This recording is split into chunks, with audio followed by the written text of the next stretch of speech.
আমার প্রচুর পরিমাণে কিন্তু ভয় লাগছে পিন্টুদা, জঙ্গলের মধ্যে যে এতটা পরিমাণে টেস্ট বা এতটা সুন্দর হতে পারে আমি এই প্রথমবার ট্রাই করলাম।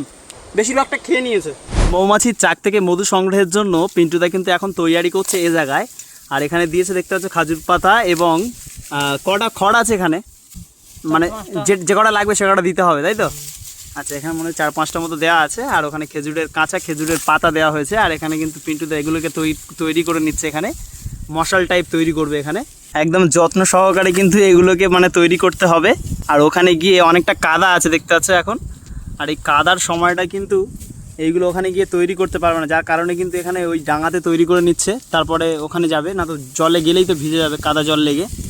গত বছরে পিন্টুদা আমরা যখন গেছিলাম সেই সময়টা কিন্তু আমরা জঙ্গলে চাক পাইনি, প্রচুর পরিমাণে কিন্তু চাক খোঁজা হয়েছে। আমরা খোঁজার চেষ্টা করি যে প্রচুর পরিমাণে যাতে চাক পাই, সেই চিন্তাভাবনায় গেছিলাম।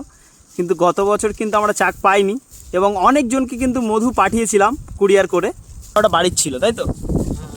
বাড়ির মধু নিয়েছিলেন। আর এবছরও যোগাযোগ করতে পারো পিন্টুদার সাথে, কন্ট্যাক্ট নাম্বার আমি দিয়েই দিলাম এখানে। এগুলো অত সময় লাগে না, যাই হোক আমি একটু সময় দিয়ে করছি। খাঁটি মধু পাওয়া খুবই দুষ্কর এই যা পরিস্থিতি। আশা করি যতজন মধু নিয়েছে কেউ বলতে পারবো না যে ডুপ্লিকেট ছিল। হ্যাঁ, একদমই যতজন মধু নিয়েছে। গতবারে কলকাতাতে অনেক জায়গায় পাঠানো হয়েছে মধু। পিন্টুদা তাহলে কাজ কমপ্লিট? কাজ কমপ্লিট। আচ্ছা, এবার যাওয়া যাবে নাকি? হ্যাঁ চলো। এই রাস্তা আগের বারে যে চাকটা দেখে এসেছিলাম সেটা ভাঙতে যাবো।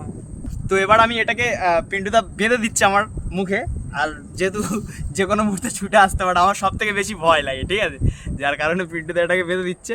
আর একটা মিস্টেক হয়েছিল, একবার কামড় খেয়েছিলাম, এই ভুরুর দ্বারা এসে কামড়ে নিয়েছিল, যেহেতু এই কালো ভুরুটা দেখা যাচ্ছিলো, যার কারণে ছুটে এসে মৌমাছি এই জায়গায় কামড়ে নিয়েছে। ঠিক আছে, উড়ে এসে এই জায়গায় বসেই মাত্র কামড়ে নিয়েছে।